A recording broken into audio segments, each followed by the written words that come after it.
Ladies and gentlemen, please take your seats. The show will begin in approximately 2 minutes. Ladies and gentlemen, please take your seats. The show will begin in approximately 2 minutes. Thank you.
Good morning, family. Welcome back. Welcome back. You did it. I love this echo. Yes, you did it. You slept. You hydrated. You met someone new.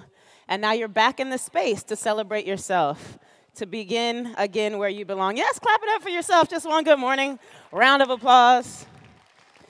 Now let's do a clap to let the people who are still outside the room know that we're starting. Just like one of those things that sounds so much fun. Add a raucous roar to it just for yourselves.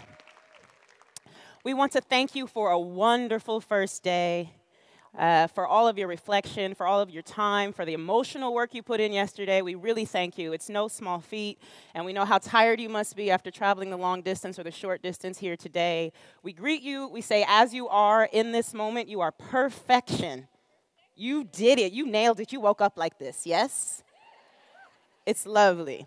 We also want to say thank you to A.R. Malik, who led the coffee house conversations yesterday. It was a packed room. There was lively dialogue. Anyone who participated in those conversations, we thank you as well. Let's just give a warm affirmation to A.R. Malik.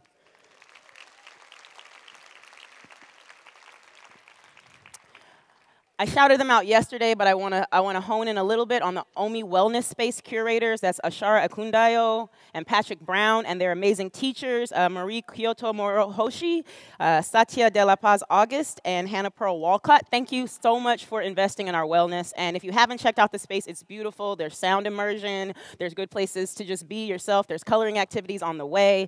There's plenty of places to heal yourself. And if you need that healing, if you need to break away today, if it gets to be too much, don't be afraid to take what you need. Yes? I'm an auditory learner, yes?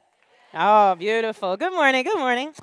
We want to thank everyone for their patience and their registration yesterday. We know the lines got kind of long. Hopefully you met someone new. You made a lifelong friend. You found someone to invest in your startup.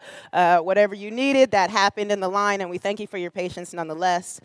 We want to add that we added a lost and found to the registration area. So if you lost anything, we found some cool water bottles yesterday that we turned into the front. We found some cell phones.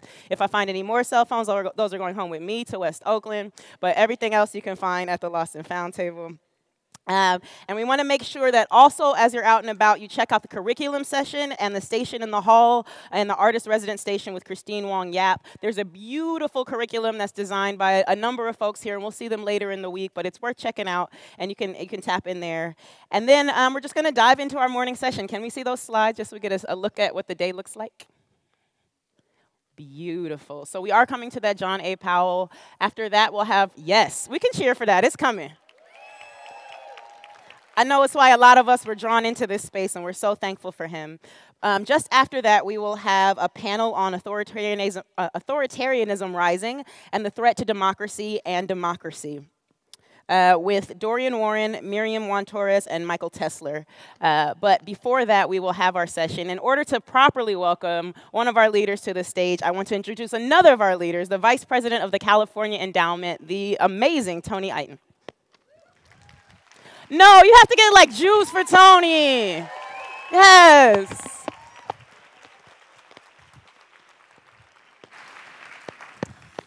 Good morning. No, come on, let's do better than that.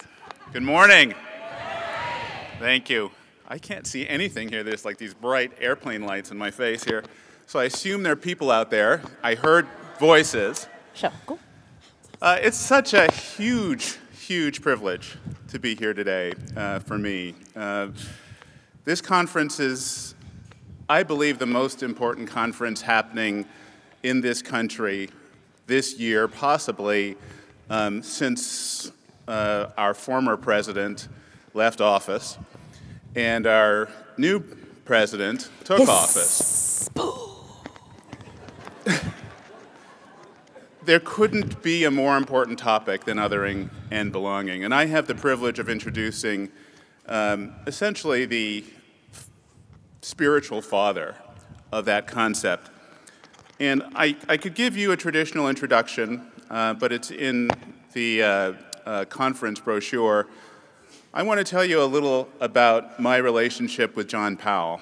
And again, I'm Toni Iton. I'm at the California Endowment, one of the senior vice presidents, and I used to be the Alameda County public health officer for a number of years. And I first met John in that capacity. I was asked to participate in it was a very unusual event. It was like a 3-day kind of barnstorming, brainstorming tour that was organized by an incredible faith-based organizing network in the Midwest called Isaiah.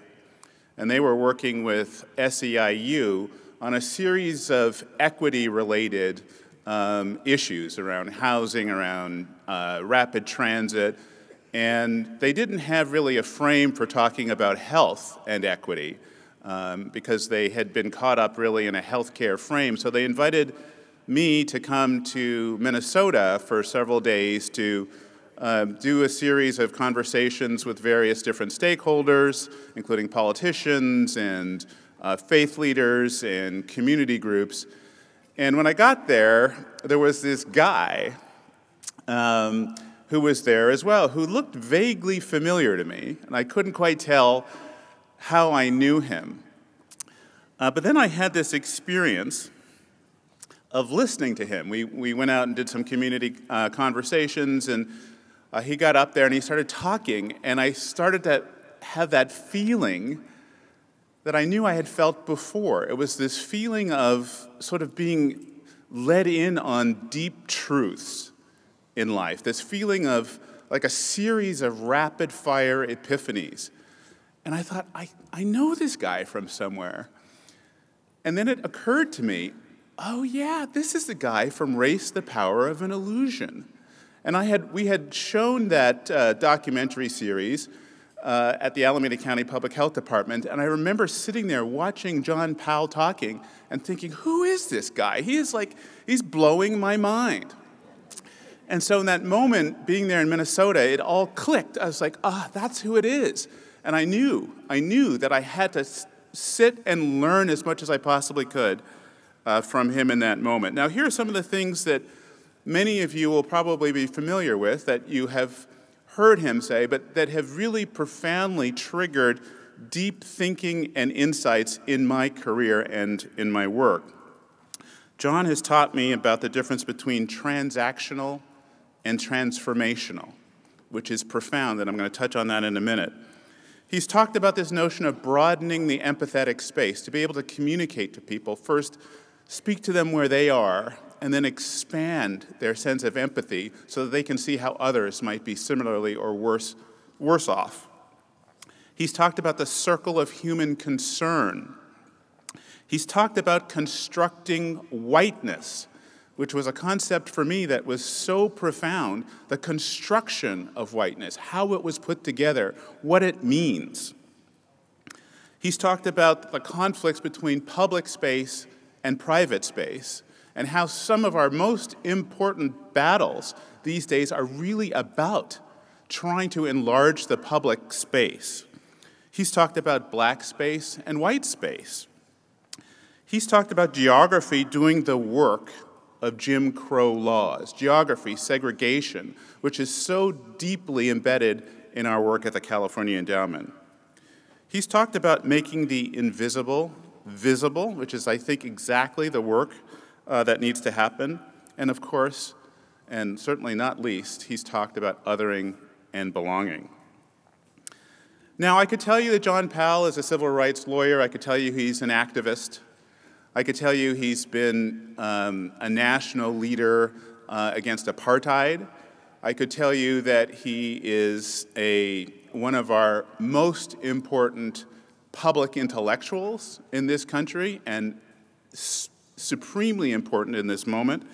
But instead, I want to tell you a story that John told me. I've had the privilege of having him over to my house for dinner, and I've been to his home, and I've heard him tell this story, and it's particularly resonant for me. John grew up in a religious household. His father was very religious, in fact, was a minister. And John remembers at a relatively young age, standing up in church when people were asked, about the questions that they had. And he asked a deep, fundamental question. He said, there are 1 billion people in China, and they're not Christian. Are they going to go to hell? And he was very unsatisfied with the answer that he got, which led him to step away from the church. I think the irony of that is that I consider John to be now a spiritual leader and a prophet, and I consider myself to be one of his disciples. So at the California Endowment, one of the things that we're trying to do is to get to the deep truth around what is health. And John has helped us in so many ways. I want to conclude by telling you a little bit about ABC. A stands for agency or power, and we believe that power is critical to health. John has taught us that it's not just power, it's also healing, and the ability to create space, create time for people to actually heal and to grow into their power in a healthy, healed way. B stands for belonging, which is, the subject of this conference. And after listening to John for many years talk about belonging, I realized belonging is pretty much the opposite of racism. It's the spirit of being seen, being heard, being appreciated in your full humanity. And John has taught us so much about that.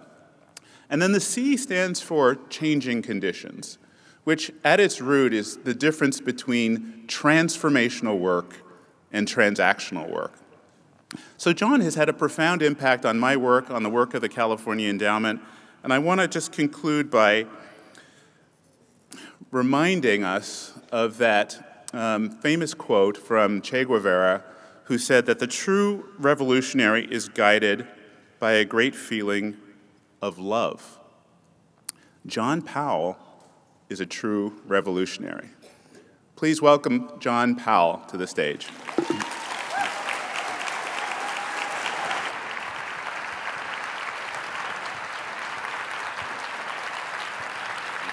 Thank you. Thank you.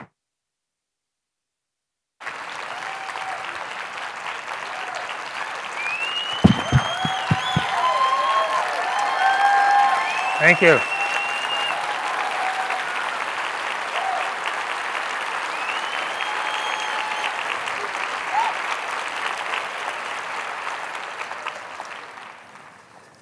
It's wonderful to be here, although I feel like after Toni's introduction, I should grab my disciple, and we should head out.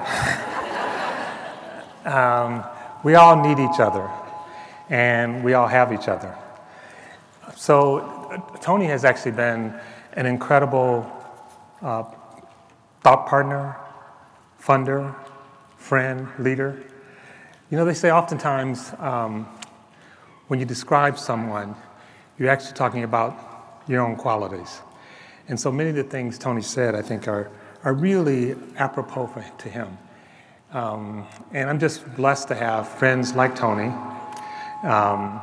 and partners like the California Endowment, but also partners and friends and family like you. So we're going to be talking a little bit today more about belonging and othering. And I want to start by just having you say good morning to each other. So some of you know this term, Sabanu, I can't say it well, Sabanu, which is a South African term. Sabona. And I was reading about it this morning, and there are many interpretations, but one interpretation is that I see you. And in the reading, it was saying a deeper meaning is that the God in me sees the God in you. And the response, which I won't try to say in Zulu, is I am here. So I want to just turn to the person next to you, greet them by saying good morning and telling that you see them.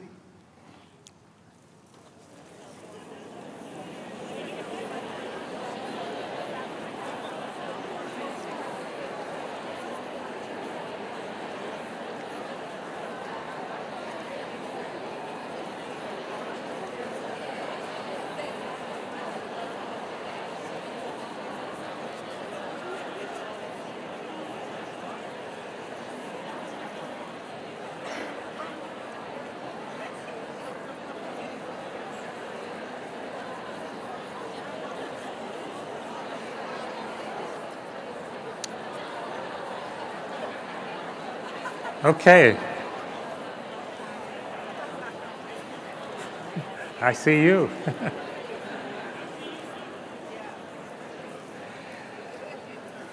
And we know from this term, and we know from Haben yesterday. How many of you were here to see Haben yesterday?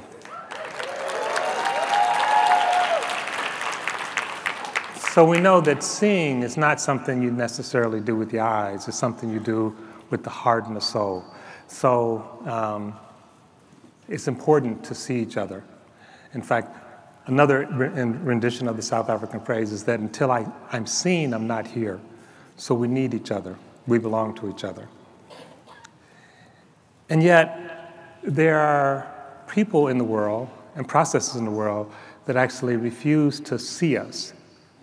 Refuse to see people or see them only as the other, see them as different than, see them as less than, see them as a threat.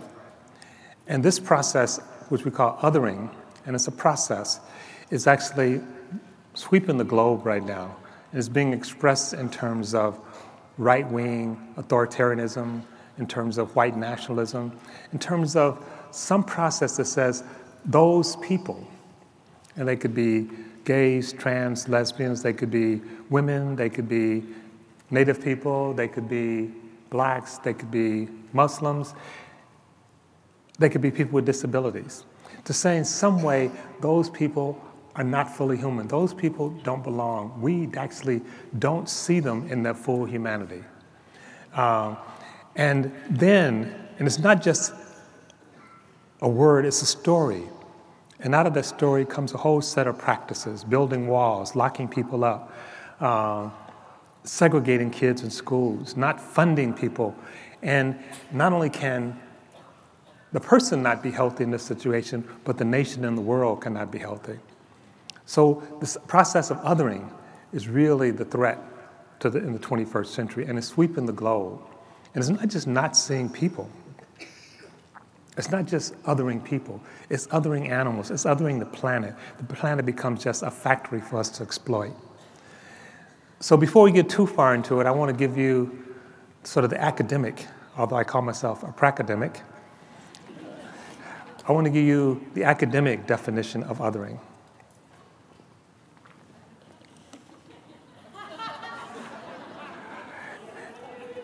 So othering happens at different levels. It can happen between two people, and that's hurtful. It can happen institutionally when you have a building where people in a wheelchair can't get in the building. Then we're structurally othering those people. We're saying they don't belong here. And even if we pick up the wheelchair and bring them in, we've actually denied part of their humanity.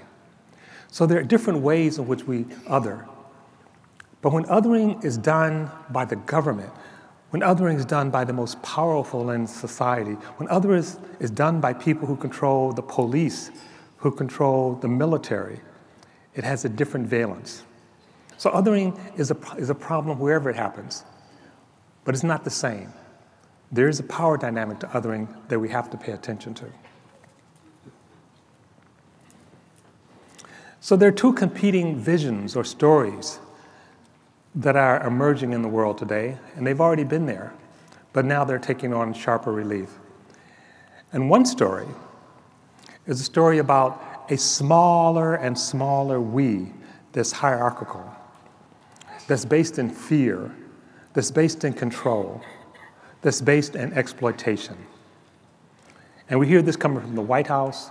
We hear it coming from parts of India. We hear it coming from the Philippines.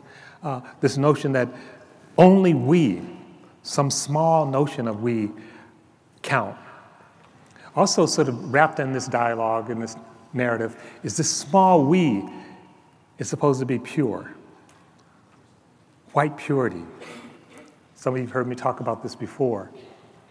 So think about this. In the United States context, and it's different as we move around the world, different people do it differently. Sometimes it's you don't have the right number of cows. Sometimes it's you talk differently than I do. In the United States, we tried to do it based on blood. And so we said, it's important to be white. I said, what the hell is white? Well, if you have one drop of black blood, whiteness is destroyed. And I jokingly say, you know, black blood is some really powerful stuff.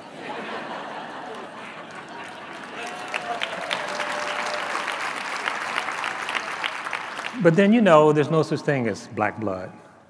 Really what we're talking about is the fragility of whiteness. And the reason whiteness is so fragile is because it's a fiction based on another fiction of purity. And we need to help remove that fiction. There's no pure people. We're all people. We all belong to each other. We're literally mixed up in each other. I don't know how people think some people left Africa early before other people, and on the way out, they left all the African blood. I don't think it works that way. The other vision is an expanding we, where we share with each other. We share the earth, we share our dreams, and we learn to care and even love each other in our similarities and in our difference. So one is an expanding we, what I call the circle of human concern that Toni made reference to.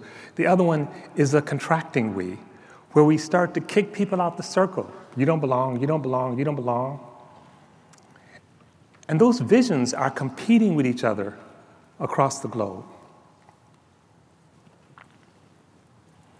And they're not just different visions, there are different concepts of we. So this is a spiritual journey, as well as a political journey, as well as a cultural journey. Do we see each other? Can we connect with each other?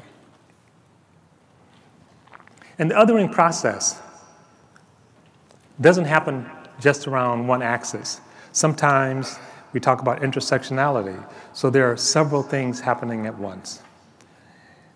And the way one country other will be very different than the way another country other. So she may be in the audience, and I talk about my family a lot, but my daughter went to Spain to do some work on homelessness. And she said, you know, we group people, we other them, and so I'm looking for the people in Spain that get othered because of who they are. And she was talking to some of her liberal colleagues, and they said, we have no such people in Spain. We don't do that in Spain. You're confusing Spain with the United States. And she said, what about the Romas? Oh, those people. Yeah, they don't count. So they had been so removed from the consciousness, from the circle of human concern, that people forgot that they were people. And sometimes we think the way to deal with othering is saming. I don't see race. I don't see disability. We're all the same. A mosque is just like a church, it's just like a synagogue. And while that's purported to be, from a liberal space, be more welcoming, it's still erasing who we are. And it reminds me of James Baldwin. Some of you may know that at the height of his literary career, he was invited into high literary circles, and these things matter to him. And as they invited James Baldwin in, they said, come on in, Mr. Baldwin. We finally recognized that you can write. And Baldwin was happy. And he said, but don't bring your riffraff, meaning other black people, with you, and you don't have to rub it in our face that you're gay. And James Baldwin said, no thanks. And he instead wrote a book called The Price of the Ticket. And he was saying, the price of belonging, the price of joining was too high. I'm not going to join by committing existentialist suicide. Belonging has consequences, and othering has consequences. And we see this all around us. So we're here in Oakland, and some of you know about the famous barbecue where a black person, a black family goes to a park, and a white woman is like, what you doing in Oakland barbecuing? Get out of my space. Or where a black student, woman in Yale, is studying, and somebody calls the police on her. We call it learning while black. Or we have the whole meme of Black Lives Matter, because every day the police, the schools, housing authorities tell us that black lives don't matter. So not belonging, being othered, has serious consequences. And those consequences are literally a matter of life and death.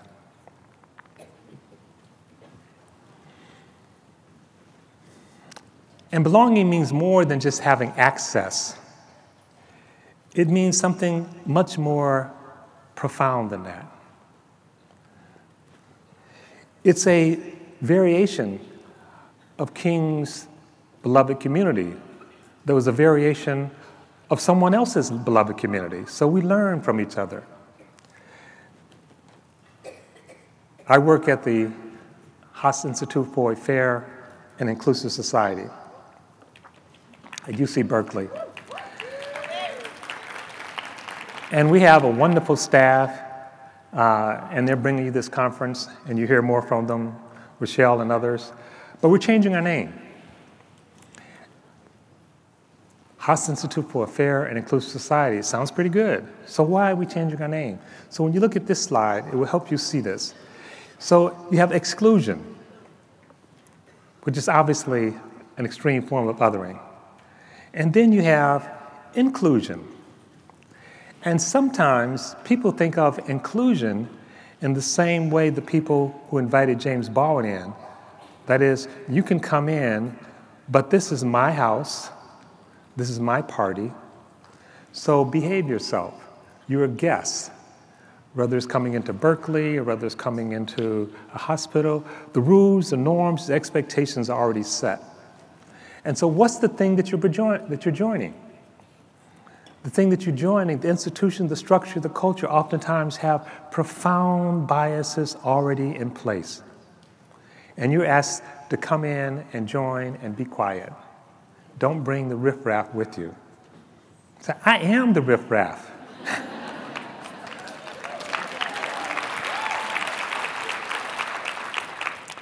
So belonging is not simply joining something. Belonging is about co-creating the thing you're joining. And in order to co-create, you need power. So it's not your house or my house. It's not your city or my city. It's our city. We co-create it. We make it together with all of our complexities and dreams.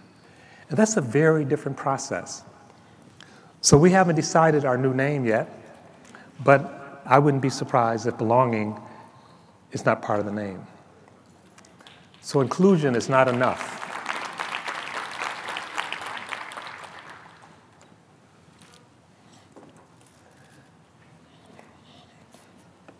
So belonging not only affects how we perceive things, it affects who we are. I am because you are. So what happens if you're not? What happens if you don't see me? What happens if you just view me? It has serious health consequences, serious political consequences, seriously democratic consequences, not just for me not being seen, but for you.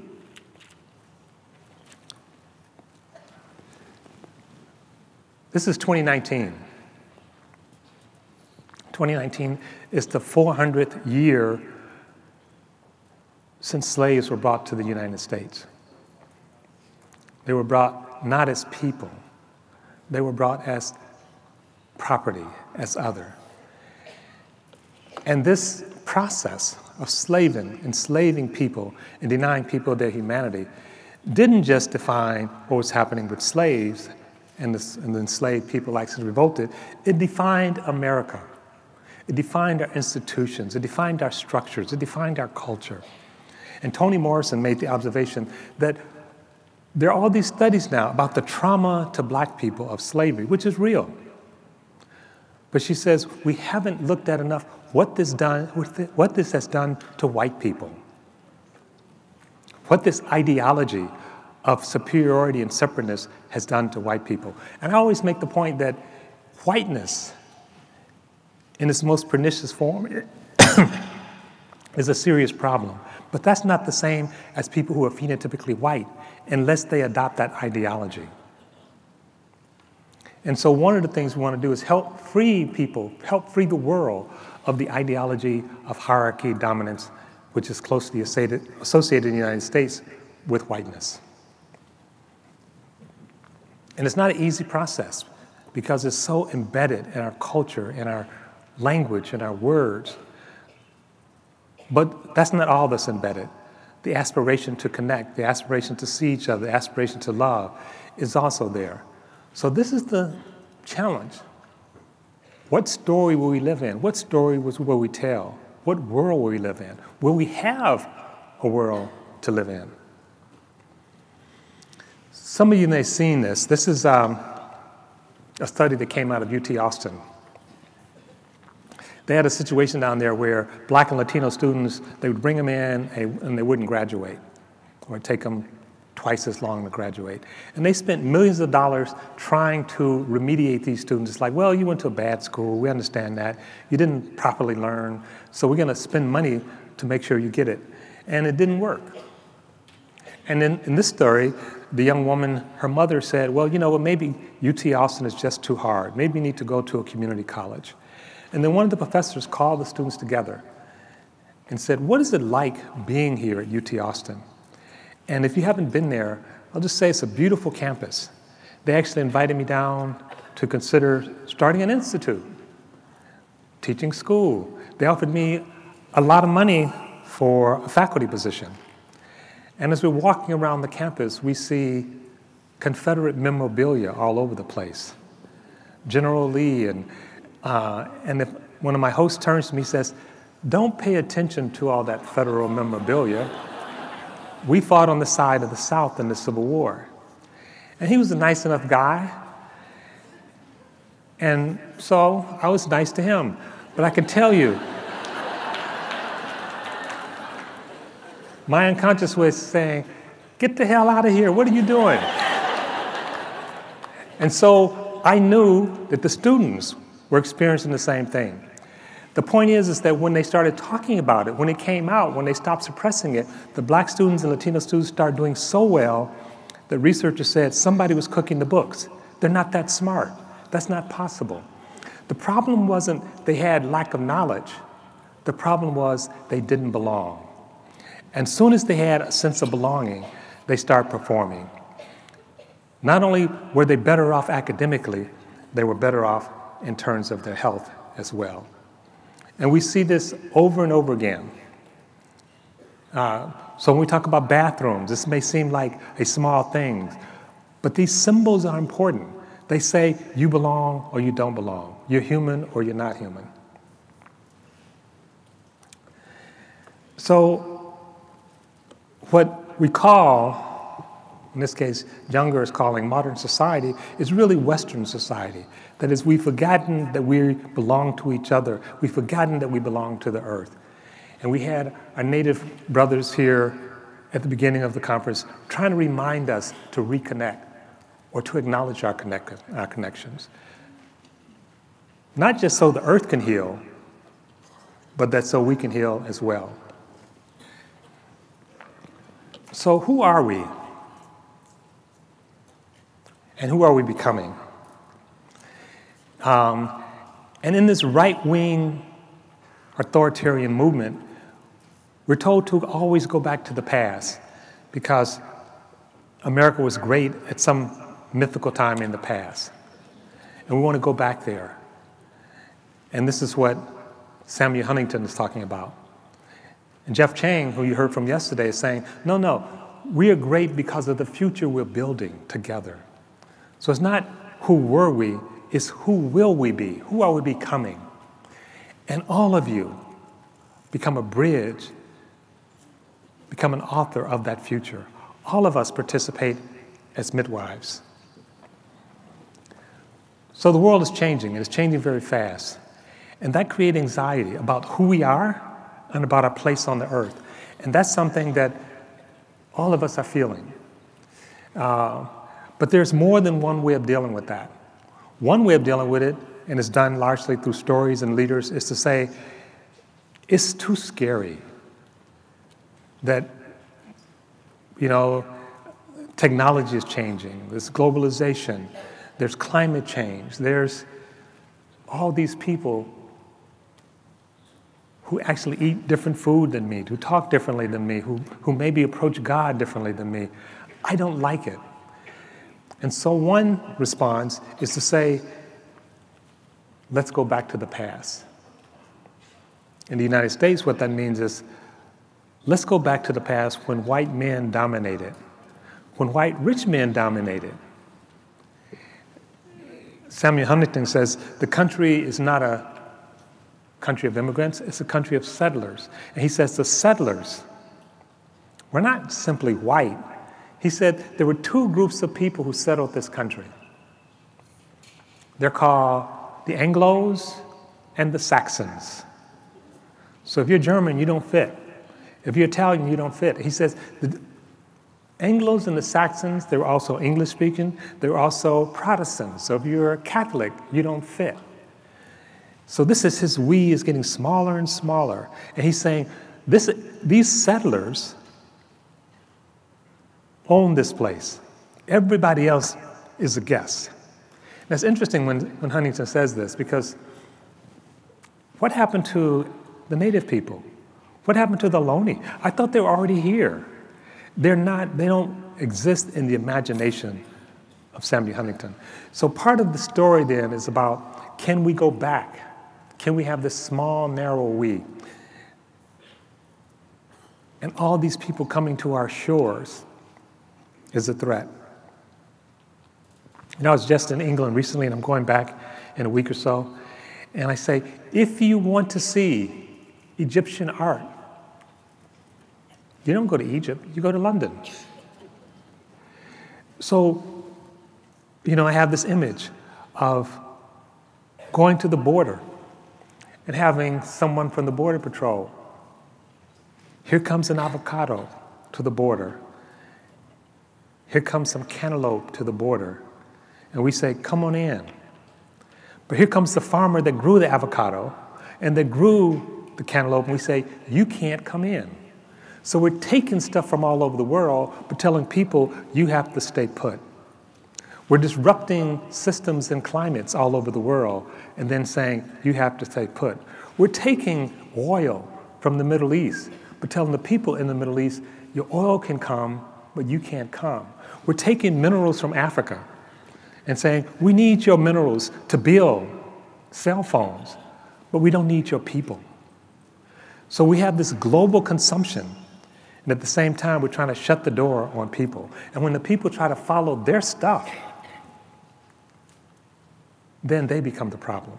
So that's one story. But the other story is that we are becoming a vastly, deeply connected people. I can see what's happening in Egypt today on my cell phone. I can travel on a plane and in a short period of time be in Brazil. So the world is becoming smaller, and we belong to each other. So these are the two visions. How do we actually have a world in which we all belong? And what I've been talking about is something called breaking and bridging. And the third is bonding. The idea of bonding is that I care about my group, but I'm not disparaging other groups. We need to have bridges. We need to make more bridges. But instead, white nationalists are telling us to break, telling us to separate.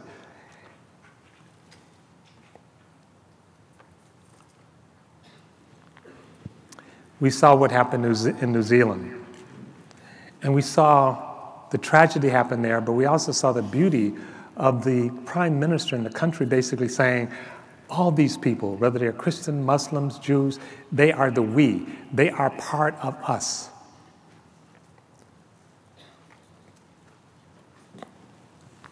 There's a bar in Tel Aviv that if you come in as a Jewish person with a Palestinian person, you get 50% off the cost of your food.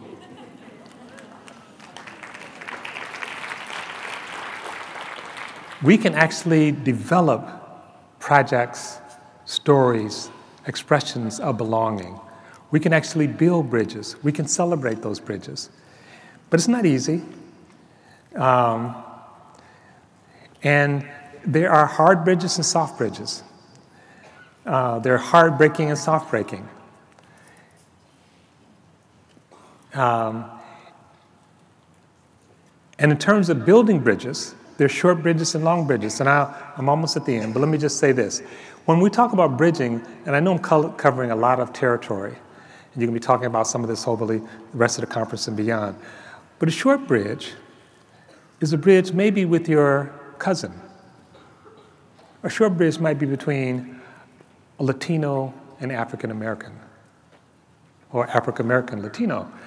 A short bridge might be between a lesbian and a trans. Even groups who are very close sometimes still need to build bridges. A short bridge might be with one aspect of yourself to another aspect of yourself.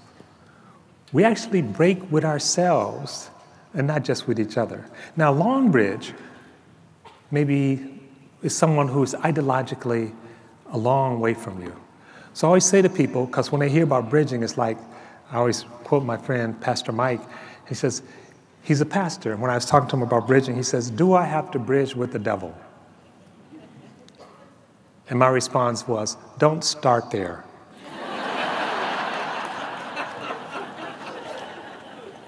But we have to be careful also who we call the devil. But don't go to your most difficult bridge, go to your shorter bridges. Learn to bridge. But as we learn to bridge, bell hooks remind us that bridges are made to walk on. So it's not easy work. And those who have power, in a sense, have more capacity to bridge. But all of us need to participate in this. All of us actually need to reach out acts of kindness and to tell and to show that we belong to each other. And I'm going to end with this video, and then I'm going to introduce the panel so we can show the video.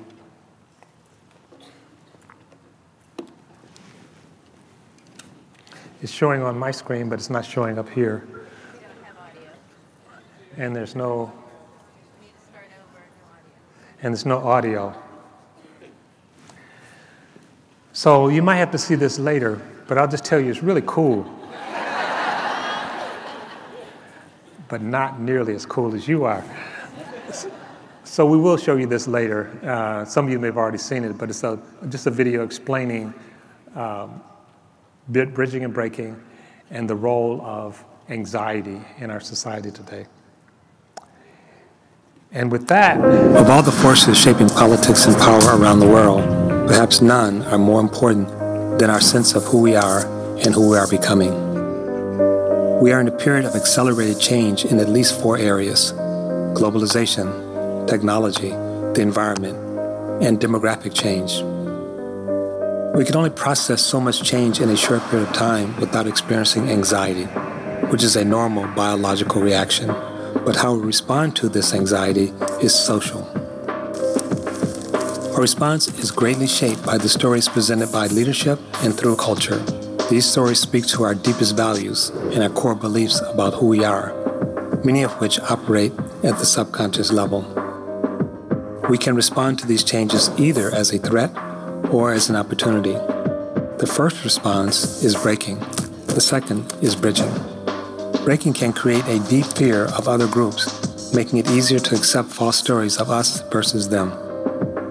Breaking perpetuates isolation, hardens racism, and builds oppressive systems, while driving our politics and institutions toward anti-democratic and inhumane practices.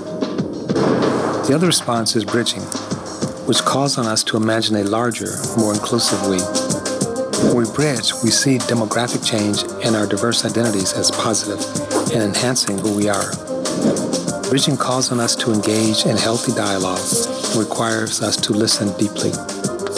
Bridging does not mean abandoning your identity.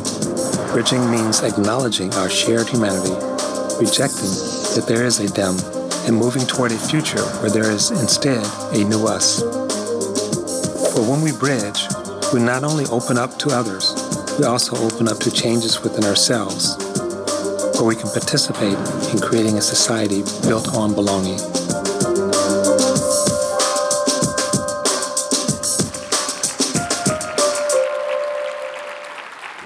Of all the forces shaping politics. So thank you. So just one other comment, then I'll bring up the panel. So in today's discourse, you hear a lot about identity politics. Is it hurting us? Is it helping us? I don't have time to go into great detail, but the issue is not identity politics. The issue is breaking politics. We actually all have identities, and right now the most pernicious identity politics that's happening right now in the United States is white nationalism, white superiority, white supremacy. Well, we're not asking people to give up their identity, but to use your identity to bridge and empathetically engage with others. We can do that with our identity.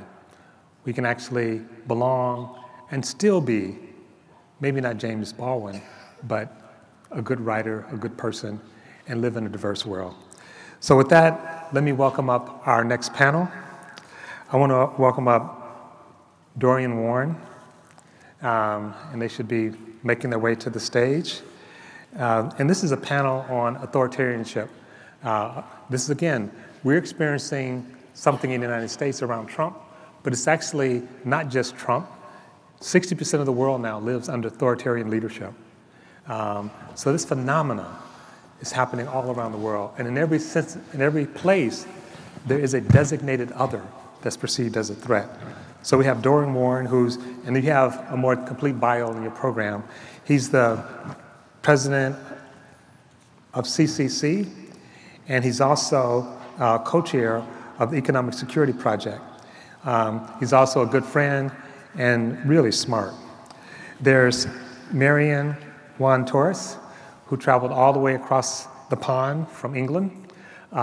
She's actually Spanish, but she lives in England.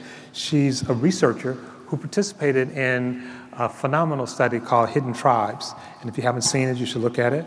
I'm on her board, and she's going to be talking to us about some of the research that she's been doing. And then there's Michael Tesler, who is a professor at UC Irvine, and writing about, he has a book called Identity Crisis, a great book. And there's another book, which I like the title of, I'm trying to read, if it's here.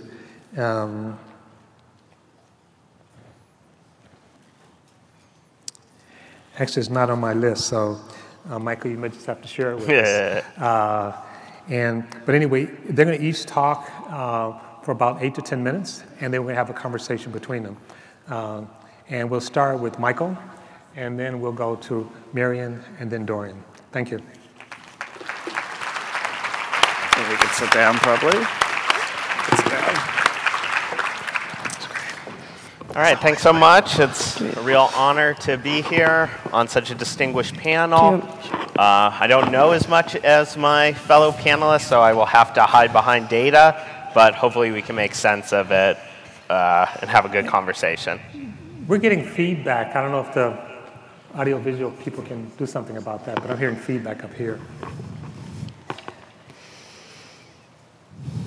Yeah.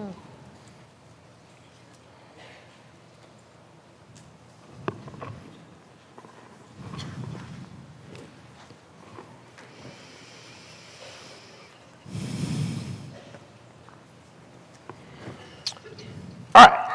So I'm going to be talking today about authoritarianism and identity politics and really situating ethnocentrism as the focal driver of rising authoritarianism, both at home and probably abroad. I don't know as much about abroad. So I want to start with this graph here from the Washington Post that shows the growing alignment between authoritarian views and vote choice for president. And so we see in 1992, there's only about a 20-point difference between high authoritarians and low authoritarians and their support for Republican presidential candidates. But by 2016, that divide really expands, and it's been gaining power for a while, and in 2016, we're seeing a 50-point difference now between high authoritarians and low authoritarians.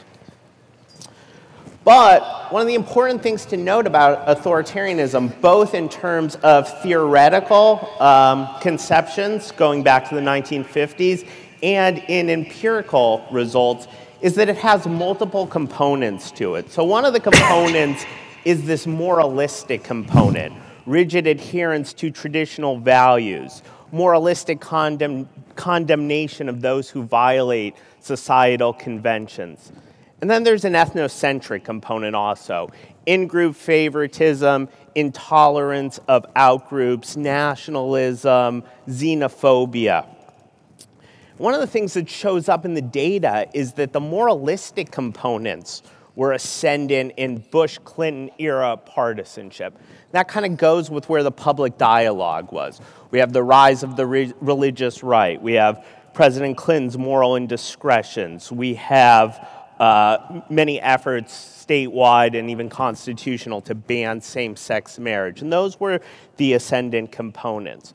But what's happened in the Obama-Trump era is that the ethnocentric components of authoritarianism have become ascendant. And that's really what's driving this movement in today's politics. One of the things we can see is how these two play out in the Republican primaries. And so authoritarians in the Republican primary in 2016 were cross-pressured. What that means is that the moralistic authoritarians aren't going to want to roll with Trump because he's a deeply immoral person. They tended to roll with Ted Cruz. But of course, the ethnocentric Republicans are going to be all about him. And this here is a graph from The Economist, who runs their own survey. And you can see authoritarianism isn't doing that much work in predicting support for Trump. What is doing the work is this variable called racial resentment. What racial resentment gets at, and I'll show some more data, is basically that African Americans aren't trying hard enough to succeed. And that attitude really was a driver of support for Trump, both in the Republican primary and in the general election. But when we're talking about the Trump era, we got to go back to the Obama era. What Obama did in terms of activating white racial resentment, opposition to his candidacy, to his presidency. And I'll show a graph here that may or may not be easily readable. The solid line is what the relationship between things like racial resentment, anti-black stereotypes would have looked like if John McCain had faced Hillary Clinton. So we asked people, do you support John McCain versus Hillary Clinton? Asked the same people, do they support Barack Obama versus John McCain? And the dashed lines are Obama's 2 elections. And you can see that these racial attitudes really getting activated when it comes to Obama. One of the other things about Obama is we can't just look at Obama from a black-white binary. We have to think about the othering of Obama and how important that was in opposition to him. There is this superficial norm of racial equality, at least, that says, hey, we can't be overtly racist towards African Americans, although that is eroding for some. But there is no norm when it comes to Muslims. And people feel quite comfortable saying extremely Islamophobic things to us as survey researchers. So we have all these Islamophobic views out there in society, and they don't really get activated until this Obama is other becomes the object of those attitudes. And of course, this will lead us right to Trump and birtherism. And so again, we see a similar relationship. Can you see my slides? All right. So again, nothing much in 2004, nothing for Clinton versus McCain, but then they really get activated when it comes to Obama. Then we see this exacerbation of racialization, when we see white racial resentment become even stronger in its predictions of support for Trump.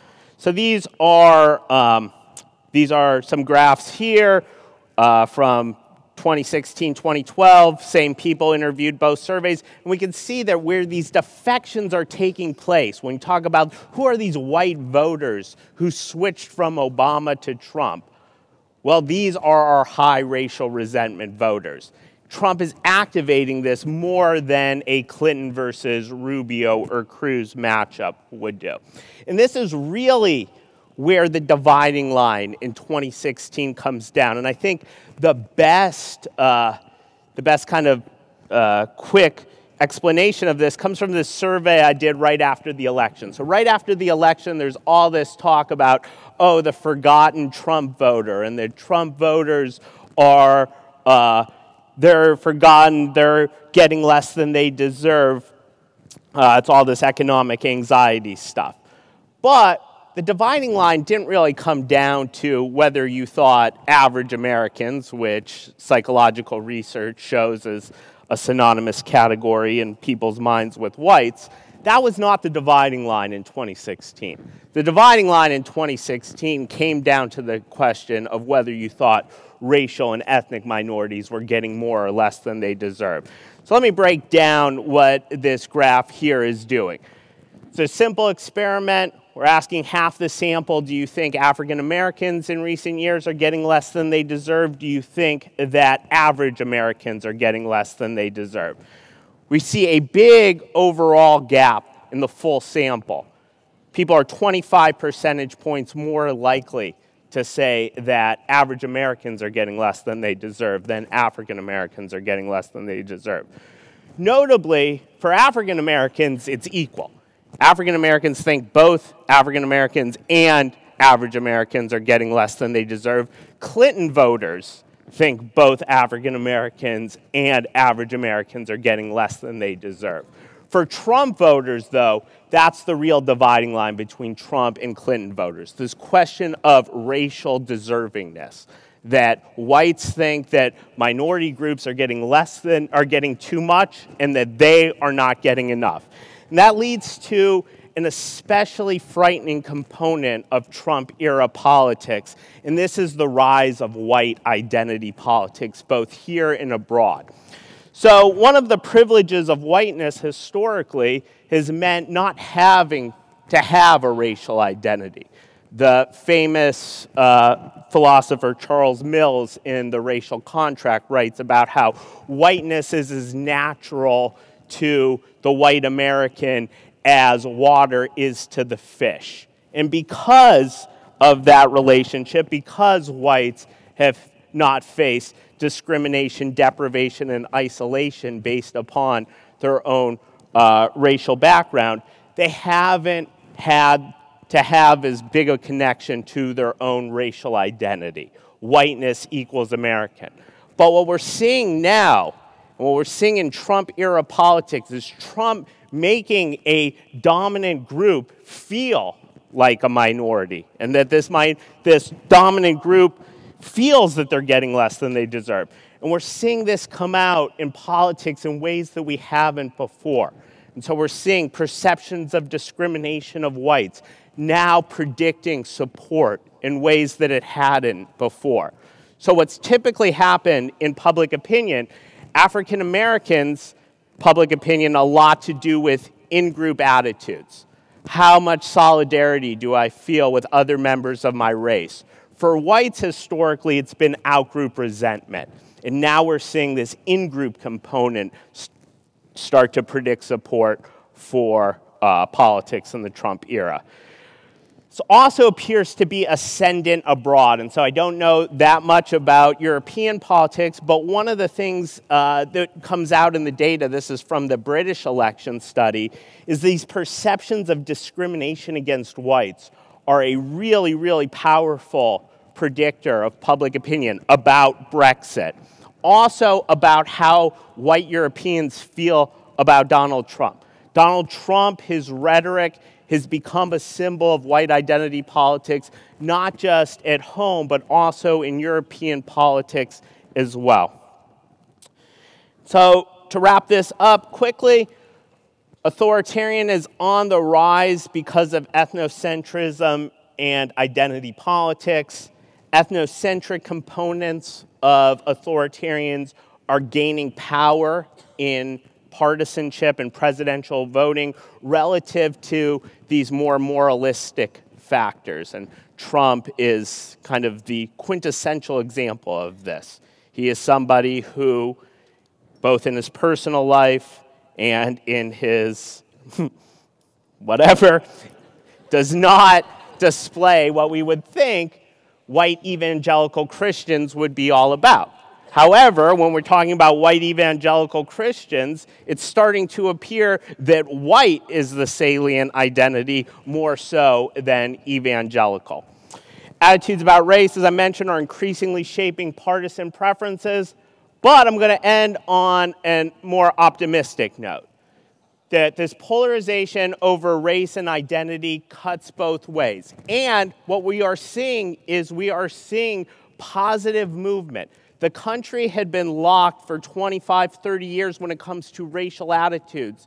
And there's a forthcoming book in political science called Racial Stasis, that we were in this racial stasis where the Democratic Party completely lost its will on race. There were no viable or not very public social movements advocating for racial equality, and we were in a world of conservative racial retrenchment in terms of both court decisions and policies. What's happened since is we have a viable social movement. We have the Democratic Party talking about reparations. We have Trump showing to anybody who thought that racism was a thing of the past that, oh no, we have a long way to go. And what we are seeing in response is a movement, finally, for the first time in 25, 30 years, in white racial attitudes. Whites acknowledging discrimination more. Whites becoming more supportive of immigration, Islam, kneeling athletes. And so we're in a very painful moment now, but this moment hopefully will lead to greater belonging. All right, thank you. Both mics are on, one up there and one, so that's where maybe getting feedback. So I don't know if the people can turn off one mic, because when we speak at the podium, we get a feedback.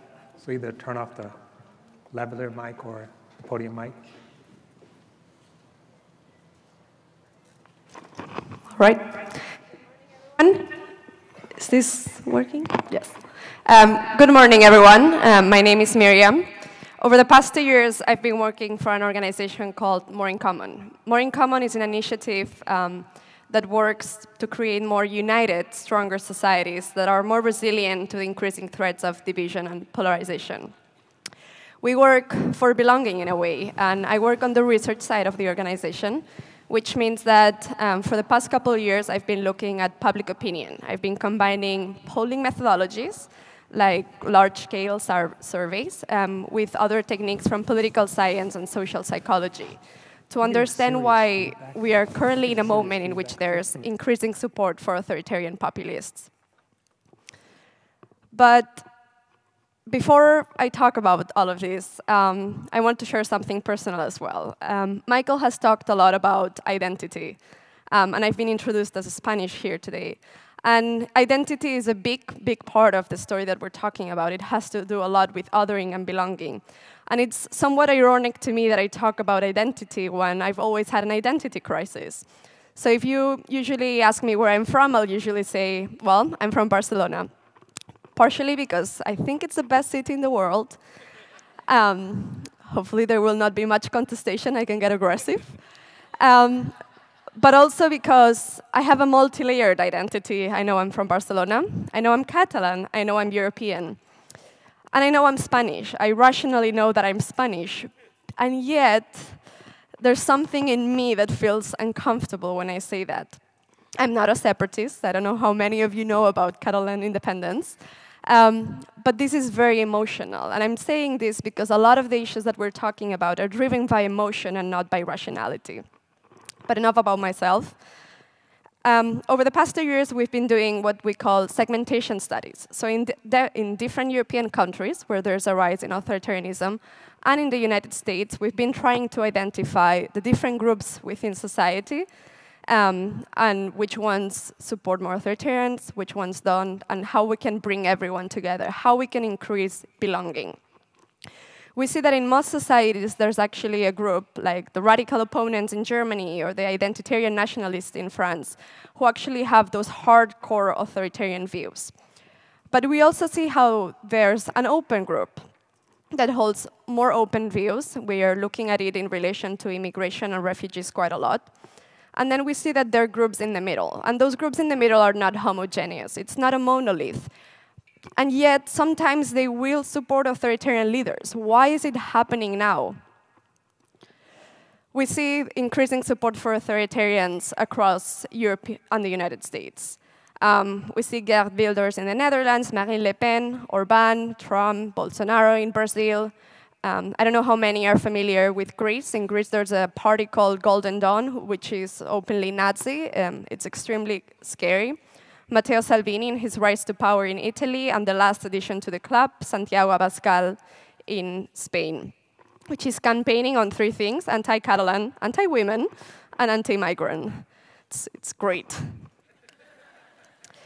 And we see that there's openness to authoritarians. Many are now saying that we need a strong leader willing to break the rules. There's openness to extreme measures. And we see that the group at the extreme is very convinced about the extreme measures. And then the ones in the middle are split, and there are real differences between. Well, I'll keep talking. There are real differences between the groups. So, is this surprising? There have always been authoritarian leaders, but I think that what's unique is that this is now happening in consolidated democracies. We thought this wouldn't happen in the places where we're seeing this. We never thought we could see this in the United States, or France, or Italy, perhaps, although Berlusconi, so who knows.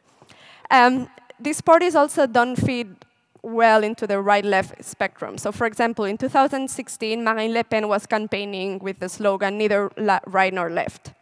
The Swedish Democrats, for example, were presenting an alternative between immigration and welfare, so pro-welfare state. And something that's unique as well of the current moment is that they're internationally coordinated. Far-right movements are very anchored on the nation state, on supremacy, and that used to be an obstacle for international cooperation. Now they've said, well, let's leave all of that behind, and let's share practices, let's see how we can get this going. I think what we're saying now is that the time is ripe for authoritarians. John talked about demographic shifts, a lot of the changes that we're seeing, how this is creating anxiety. I call that instability factors. What we're also seeing is that currently authoritarians are successfully appealing to what we call people's core beliefs. There's a psychological underpinning to what we're seeing. And what we also see is that increasingly, most people in society feel a loss of their sense of belonging. There are, since 2016, and given the shifts that we're seeing in politics, we have seen a lot of arguments about what's causing what we're seeing. Is it culture or the economy? Is it an age divide? Is it relative deprivation? Is it white supremacy? Is it social media? I think that there are trends and patterns that we see in all countries. All suffer from instability factors, but we cannot just talk about one single cause. Economic arguments hold some true. We talk about relative deprivation, so it's not so much about who's the poorest in society, but actually who is losing out of, for example, globalization or new trends. But that doesn't hold in all places. For example, Brazil is an outlier in a lot of those factors, because in Brazil, it's actually the economic elite who's voting for Bolsonaro and supporting him. We also hear about an age divide. And for example, I don't want to equate vote for Brexit with authoritarianism. I don't think that would be right. But it's true that there's a divide in the UK in the vote for Brexit. Nonetheless, unfortunately, it doesn't look like the young will save us. Support for Marine Le Pen in France was high among people who are between 35 and 49. In Italy as well, there's a lot of young people who like Salvini. And in Spain, for example, the new party Vox, or relatively new party Vox, has more followers on Instagram than all other parties together. In Brazil as well, there's a large following for Bolsonaro. So it's not going to be the young who are going to be saving us. Racism, white supremacy, and bigotry also play a role into this. And Michael has already talked about it, so I'm not going to delve into it. Is social media playing a role? Echo chambers, the fact that we only see what we like, that's reinforcing our biases. It's also playing a role as well. And then we also see geographic divides. It holds in a lot of places in Europe and in the United States that there's an urban-rural divide. And I wanted to share a map with you. I think this is as a researcher, this is one of the most fascinating things I've seen. If you look at the map on the left, those are the places in France where people most identify with the Gilets jaunes movement. On the right, a map of the parts in France which are depopulating most rapidly. It's almost a perfect overlap. And yet, for example, in Brazil, it's actually people in large cities who are voting for Bolsonaro. So a lot of these instability factors are true in a lot of places, but are not the same everywhere. It's a combination of something that's creating frustration, that's creating anxiety, that's tapping into people's core beliefs and those feelings. And something that's true in all of the places that we have studied is that there's a real anti-elite sentiment and a lot of frustration. And to that, you have to add that there's an emerging will to try new things, particularly in those places that have seen huge cases of corruption or large austerity, like Italy or Greece or the United States, or Brazil.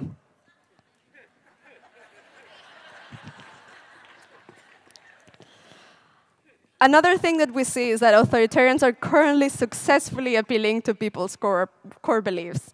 A lot of people who are not necessarily the core supporters of authoritarians have legit and valid concerns that might make us uncomfortable. They make me uncomfortable, some of those questions. But while some people who might have my same moral values dismiss those anxieties and concerns, authoritarians are providing very simple answers to those anxieties. People who felt their voices were not being heard, now they feel listened, and I believe by the wrong people. And what authoritarians are doing really well is heightening people's sense of fear. And fear is incredibly powerful. Fear is very mobilizing, in the same way that polarizing can be mobilizing. But it also poses a threat to democracy and our institutions. So at More in Common, we've tried to develop a model, which we call the core belief models, to try to understand the underlying psychological traits that drive polarization. We looked at tribalism or othering in group and outgroups, moral foundations, and perception of threat. I've learned a lot by doing this, and I wanted to share something. People have different worldviews, and authoritarians are tapping into them. On October 1st, 2017, some Catalans organized an illegal referendum of self-determination. I was in London, but I was following everything closely and getting very anxious as time went by. A lot of my family and friends had gone to vote, some in favor, some against. And these are the kind of pictures that I was seeing. My cousin was hit.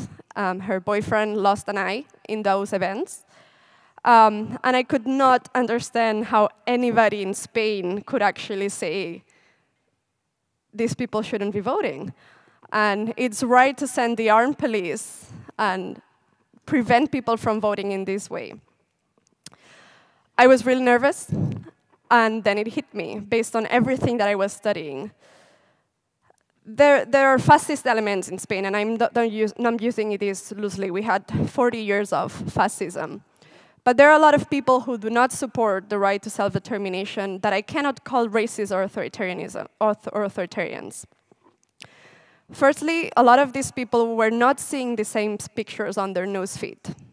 They were seeing the opposite ones, of people who were there confronting the armed forces.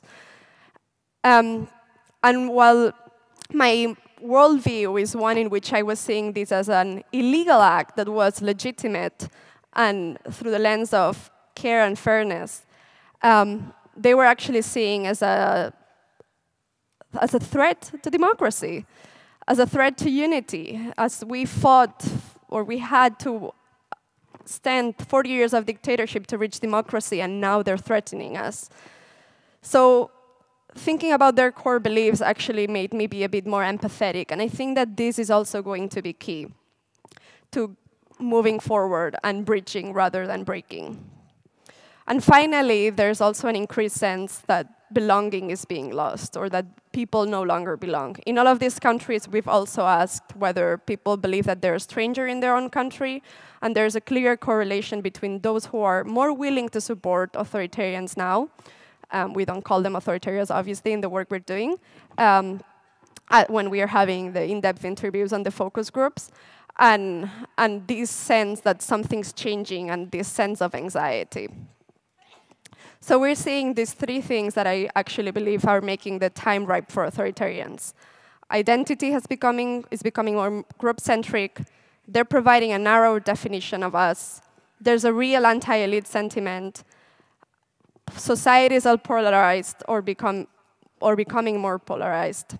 And people are willing to try something new. And we need to come up with alternatives. It's complex. I know my time's over, so I'm going to end here. But I want to say that on most days, I'm still an optimistic, because I may have an identity crisis, but I've been able to find home in different places.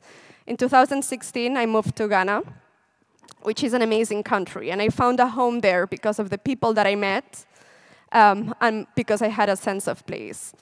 And I think that there are a lot of lessons to learn from outside of our bubbles and outside of our borders.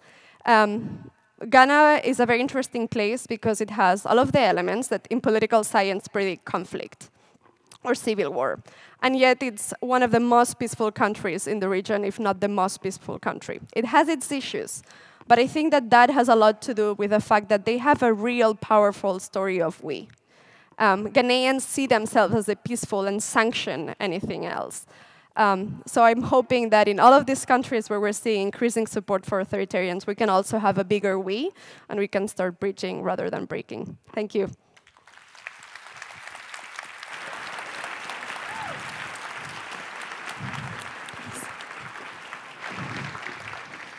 Good morning, everyone.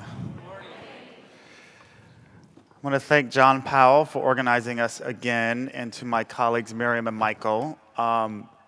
I said no when John asked me to come to this conference this year, initially, because I felt like I knew nothing about authoritarianism. And then I read American history, and I reconsidered. What I really appreciate about the way Professor Powell has organized us, especially this morning, is that we're not alone when you look at the rest of the world and when you look at our own history. And he posed to me, I'm supposed to answer the question, what is to be done? We're going to all belong and own that question together, because there's no shortcuts. That's the punchline. So let me just start by giving you some insight into how I approach this question, and to say, again, that we are not alone in the world in terms of the rise of authoritarianism. We are not exceptional in that sense. And of course, there are multiple causes. And again, I think if we just look at our own history, in some ways, if you think about the Confederate States of the South, they were sort of a semi-separate authoritarian state for centuries. And it's in some ways our own homegrown authoritarianism that started 400 years ago, right, that formed the basis of American racial capitalism, that still is with us today in all the data that Professor Tesler showed you. So I think definitions of language are important here. So let me just give you my definition of authoritarianism. I want to add another concept here. So authoritarianism, we should make sure we look at what authoritarians do. It's a set of practices. It's a set of values, yes, but it's also a set of practices. And often, as we've lived through, the last 3 years now of this current administration, we get distracted by what dude is saying in the White House and not what he's doing. So it's important to look at what authoritarians do, especially when they're in power. And there's three things they seek to provide: security, conformity, and obedience. Security, conformity, and obedience. And underneath all of those things is the weapon of fear. So authoritarians use fear, in the American case, of a racialized other, the fear of immigrants, the fear of Muslims, the fear of black people, and therefore the white we, or the male we, somehow needs protection and security against those threats. So there's fear undergirding this. There's a sense of conformity to tradition and way of life. Desegregation is changing our traditional way of life, or gender-neutral bathrooms are changing our traditional way of life. And there's also obedience and loyalty to one leader that's demanded under authoritarianism. Now, I want to add another concept here because I think it goes hand in hand with authoritarianism, especially in what we're experiencing in the US and around the world, and that's populism. Populism. And here I'm thinking of populism as a style of rhetoric, of political rhetoric, around the fundamental question of who should rule. Is it the people versus elites in the establishment? And you can have multiple kinds of populism. You can have exclusionary populism, which is the kind that we've been experiencing recently. Sometimes, not often in our history, we have inclusionary populism. But we've mostly only known the racially exclusionary kind of populism, and it centers often the quote-unquote silent majority or the forgotten American, right? And so I introduced populism to this conversation of authoritarianism because I think that populism and authoritarianism are almost always dates at the dance. They go to prom together. The dance of politics and power. They go hand in hand. And there's two moves that authoritarianism and populism play and have played. We just have seen this in our politics. It's directing fear and grievances upward at elites and outward and downward at scapegoated, othered groups.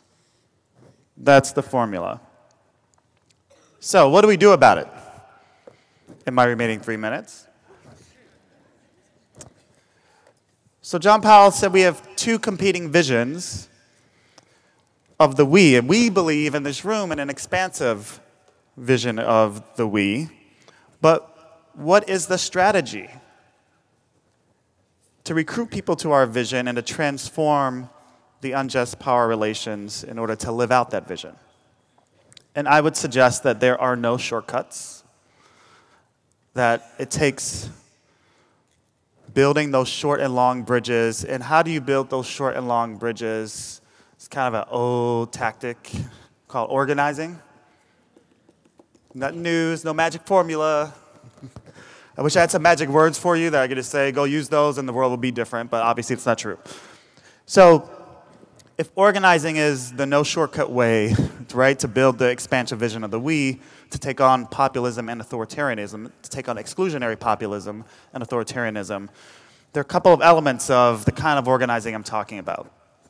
So how do we support actual institutions that serve that bridging role that John talked about? And it has to go beyond just resistance efforts in the current moment. We've been masterful in some cases at resistance, and it's absolutely 100% necessary. But we have to build something on the other side of resistance. So how do we go from resistance to organization building efforts that focus on those who are other, that focus on those marginalized, that focused on the oppressed? And how do we offer, in building those institutions, alternative inclusionary visions where everyone belongs? Second, how do we find that common ground, that bridge building, through multi-issue, multiracial organizing? I think a strong labor movement is a part of this equation. There's, in my mind, a correlation. It's a correlation between the rise of authoritarian populism and the decline of the American labor movement, which was one of the few institutions that gave people an alternative vision of who belongs and of power, and in a multiracial way, at its best, when it was at its best. Because as I read everything Michael Tesler writes, he has like 18 books, that's why John couldn't find one of them. He has a book every month, so I read everything he writes. And what I know from reading his work is the explanation that the rise, for instance, of Trumpism is all about economic anxiety is total bullshit. Because the rise of economic anxiety is necessary but not sufficient. Yes, it's part of the explanation. It's not mutually exclusive. It's not competing with race and class, right? So the decline of labor institutions is somewhat related to the lack of an alternative vision around economic anxiety, for sure. But you can't ignore the racial resentment that Michael talked about. And so how do we think about rebuilding multiracial institutions with a broad vision of social justice that includes economic justice, but not exclusively, that gives people an alternative vision? So this is my point about the labor movement. It's really important. It's not the solely important thing. We need other organizations, institutions, but it's super important. I think this is a moment, and it sounds a little platitudinous to say, if authoritarians use fear, what is the other option we have, people? And, I wasn't planning on that. Yes, love and hope. That's really good. I'm going to amend my remarks. So we need two other things to fight fear. We need love and hope. Okay, thank you. See how we're co-creating this? We need love and hope. We actually need love and hope. There is no other way to overcome fear. And this is a time, at least in my lifetime, we are post-incremental in this moment.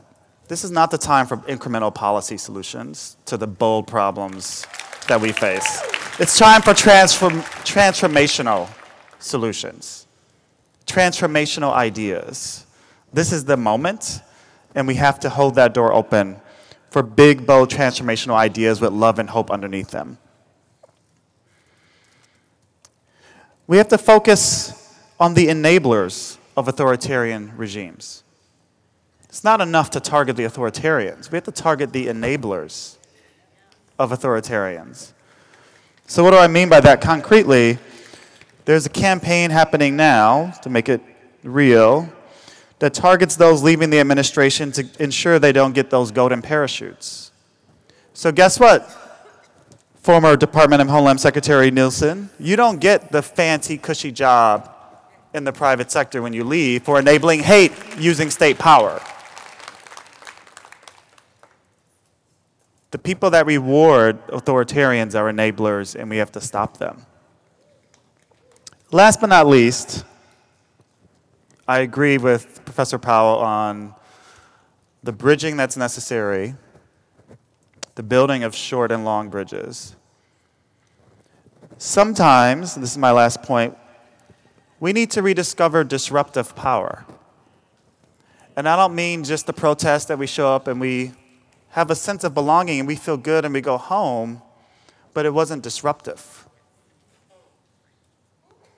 We need to rediscover disruptive power, because what we know is nonviolent civil disobedience, the research teaches us, when confronted with a choice between armed struggle and nonviolent civil disobedience in authoritarian regimes,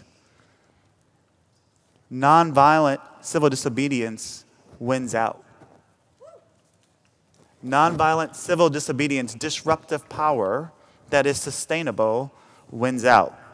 And I'll just leave you with this, because I want to at least throw something controversial in the conversation. So I'm convinced, because he's an authoritarian, even if there's a landslide election and a Democratic nominee wins in 2020, Trump ain't leaving in 2021. He's not leaving the White House. He's just going to say it's rigged, because that's what authoritarians do. He already said it last week in terms of the 2018 midterms. He's laid the groundwork for us. He's going to say it was rigged. And then what's our strategy? We're going to rely on the military? We're going to rely on the generals? What are we going to do? Have we thought about it? Are we planning for it?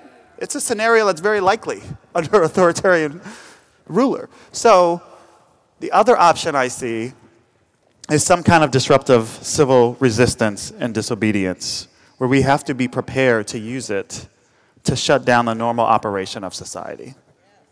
Strikes, boycotts. We have to have that in the toolbox to reverse the power relations and create the society where everyone belongs that we truly envision. Thank you.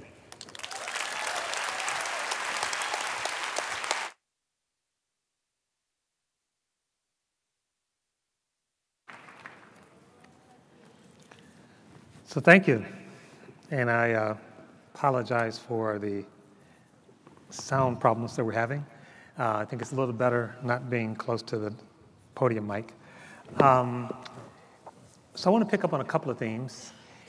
One, let me go back to something, Michael, you raised, but also Miriam and Dorian, you sort of hinted at it. So we think about the sort of rise of white resentment, white resentment in the United States and even across the globe.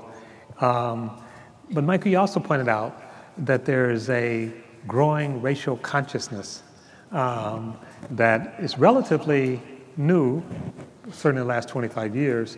And so the literature suggests that white Democrats are actually far to the left on racial issues than they were 5 years ago, 10 years ago. So it's important while we sort of think about Trump voters and racial resentment, we're also talking about whites who are more open to embracing race in a complicated way. So is that a intervention we can build on? How do we find more white people like that? I mean, how do we make them? I think it goes to what Dorian was saying, is that without struggle, there is no progress, as Frederick Douglass said, and that is the way you make more of them, is to put it out there, to not... I'm leaving here to debate Francis Fukuyama on identity politics. Good luck. And Fukuyama wants to go back to a time when it was all economics and not talk of race and identity. Well, that economics was not free of identity politics. That economics was in the benefit of white domination. And just by sitting there and letting that exist without challenging it, without putting it forward, you're going to end up in racial stasis. So I think what's happening now, the movements that Dorian was talking about, the spotlight that Trump puts on the existence of racism in places of power to people. Anybody see Kyle Korver's essay yesterday? That thing was awesome, because as a white man who is living in a society where whiteness is privilege, he did not see his teammates, what they were going through. And I think that this raise of consciousness is bringing people like Kyle Korver to the fold and hopefully creating more of them. I'll just add quickly, I was just rereading the fantastic book by Jake Rosenfeld, sociologist, called What Unions Used to Do or What They Did or something like that. It's like past tense, right? Because there's no more labor movement. And although there's lots of teacher strikes, which is exciting. But he has this great chart in the book. And essentially, if you take a poor working class white man and you put him in an evangelical church versus a union, there's a political difference in terms of voting behavior and how they show up in the political world. And so that raises the question, what's happening in the institution of the union versus the institution of the evangelical church, which you mentioned earlier. And so we might want to unpack that, because there's something happening in terms of kind of bridging conversations, I would argue, in the union context that's not happening in the evangelical church, that's supposed to be about morality and belonging, but is really about exclusion. So there's, the labor movement has a complicated history, but the data actually is really revealing on, like, you take the same person and you put them in one of these two institutions and you get a radically different outcome. Right. Miriam, I'd like for you to, if you want, you can weigh on that question, but also have another question for you. To some extent, one of the most exciting, potentially, experiments in the last 50, 60 years is the EU. And you can think of the EU as a way of sort of moving away from small nation politics that led to 2 world wars in a short period of time. And so these little countries say, you know what, we can't do this. We need something bigger. We need a new we. We need a European identity that's real. And to some extent, that's happened. I mean, but not perfectly. So with the BritX, with rising nationalism, it actually looks back to those small nation states again, which would suggest more war, which would suggest climate deniers. So how do you see a way forward? And yet the way we did Europe, the way we did globalization, left too many people out as well. Yeah. So how do you speak to that? Yeah, I think that the last thing that you said is very key to understand this. I've always been a convinced Europeanist, and partially because of my identity crisis that I was referring to. But this was very much an elite project, in a way. And something that I've struggled with in the work that we do is the role of national identity. And the EU is a supranational project that kind of steals away from the idea of national sovereignty and the importance of national identity. But the reality is that actually people have that feeling, have that need to belong, have that need to feel anchored somewhere. And while some like me can find it in a global world, and the idea of a European Union or a global identity, that's not necessarily true for everyone. And I think that now that we've seen all of this change, and there's what I call like a victimhood competition. That's really what a lot of the white identity that's rising now is about. People are going back to the nation state. And you have authoritarians who are looking, I don't know whether it's intentional or not, but they're really tapping into that sense of anxiety that they have, that people have, to their need, and providing an answer, which is based on the nation state again.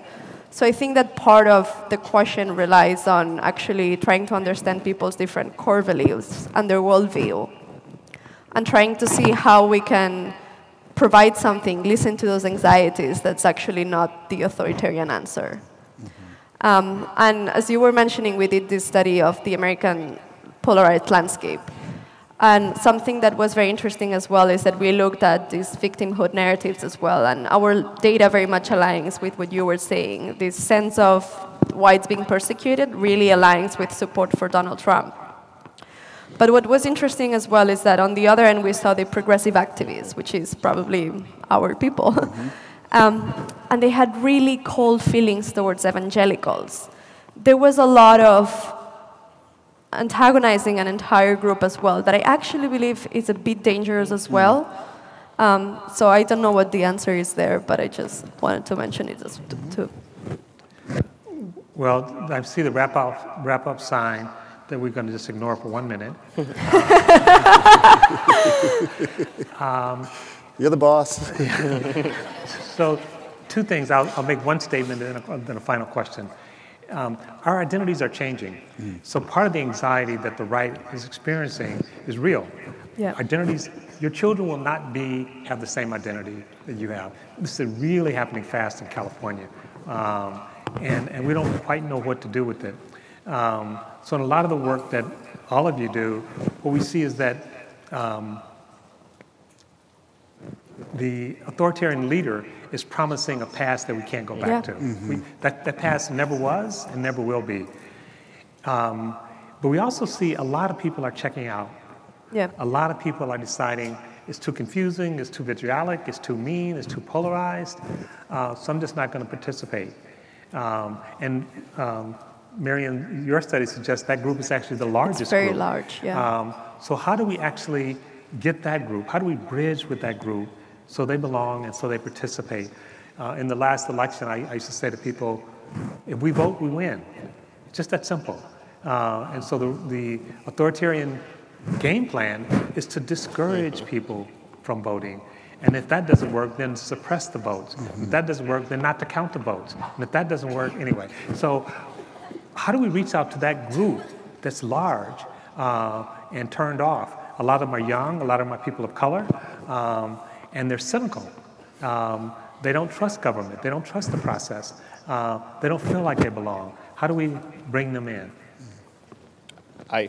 One thing is that we can nominate somebody who looks like changing America, who represents the views of changing America, who is not wedded to the past, somebody like Hillary Clinton. And I always say, Hillary Clinton, if she would have come close to Barack Obama's black turnout numbers in Michigan, Pennsylvania, and Wisconsin, she is the president of the United States.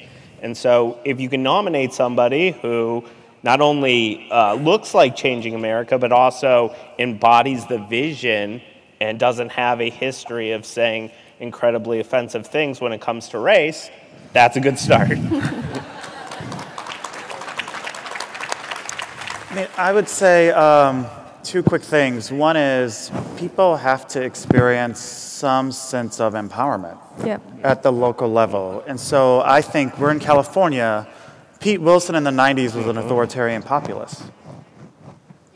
he wrote the playbook for Trump years later, and California's kind of turned it around last time I checked, through lots of organizing and building of institutions and bridge building.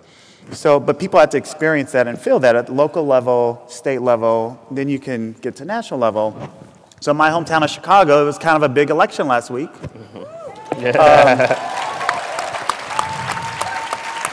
Right, of people, you know, there's a reason why R. Kelly's going to jail now, because some people said we're going to vote the DA out of office and vote for this other woman, Kim Foxx, who no one was paying attention to, but, right, it made a difference in terms of how criminal justice is being enacted in the city.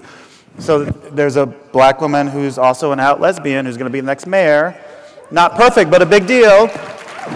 But what is also missed is now the city council of 50 city council wards and districts has the largest progressive caucus ever, including, I think the number is somewhere between 6 to 8 Democratic Socialist endorsed candidates who are all non-white. So something's happening, and that gives people, right? So like to see like in my ward or district or local community that I can make a difference, whether it's participatory budgeting or voting for a reformer, I have to see that there is something different that is possible. The other thing I'll add is, can we just have more fun? I'm gonna steal an idea. I'm gonna steal an idea from my friend Rashad Robinson. I have on my viewing list the Beyonce documentary from Coachella and The Twilight Zone. Can we just have like viewing parties and watch Beyonce and Jordan Peele, and then like encourage people to go to the polls? You're on. And like have a little fun with it. You're on. You're on. Thank you. I absolutely agree with both of them, and we're seeing time over there, but also we're seeing disengaged groups in all of the countries where we're doing this, and they're different. Like here in the US, I think they're particularly susceptible or vulnerable to the appeal of Trump. In Italy, for example, the disengaged group has actually quite open views. It's just like their sense of frustration and our voices don't matter, and like we just give up, don't participate.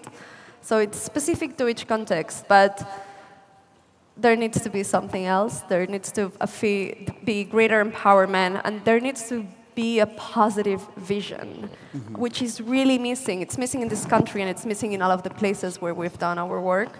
And maybe having some fun will be part of what's going to lead us to that vision. And yeah. Well, we're out of time, so I want to positive vision, love, and hope. And I want to say where everyone belongs, blacks, whites, Latinos, Asians, everyone, animals, the earth, and make it real. And you know what? This group can make it happen. So I'm going to turn it over to our incredible DJ, and thank you for sharing the morning with us. A rousing round of applause for our panelists and the incredible John A. Powell. Those of you who feel led to stand on your feet, there's no rule against that either. Thank you so much. They're going to take your picture, so you can just sit there and look fancy. How you guys doing out there? Check in, check in, check in. Yes. I just asked you to take a lot in. We just asked you to take a lot in, and I feel it reflected back. We're going to move into these 9 powerful breakout sessions. There's 9 of them. They're listed in your programs. They're around the hall, and so you can find yourself. All the details on them are in your app on the website, and there's a printout given to you at registration that lists what they are. After the breakout sessions, we want to invite you to explore Oakland. It's the most beautiful place in the entire world from where I sit. Lunch is on your own from 12 to 2, and then back in this room at 2 o'clock. This room will open at 1:30, and we're going to get started right at 2 o'clock. Omi Wellness, I mentioned them earlier. They have a full listing of their offerings on the door of 201 and also on the table. Amazing offerings, so check that out as well. Feed yourself emotionally, physically, and then be back in this room at 1:30 after these amazing breakout sessions. Thank you so much, Othering and Belonging. Clap it up for yourselves just because you can. Thank you so much.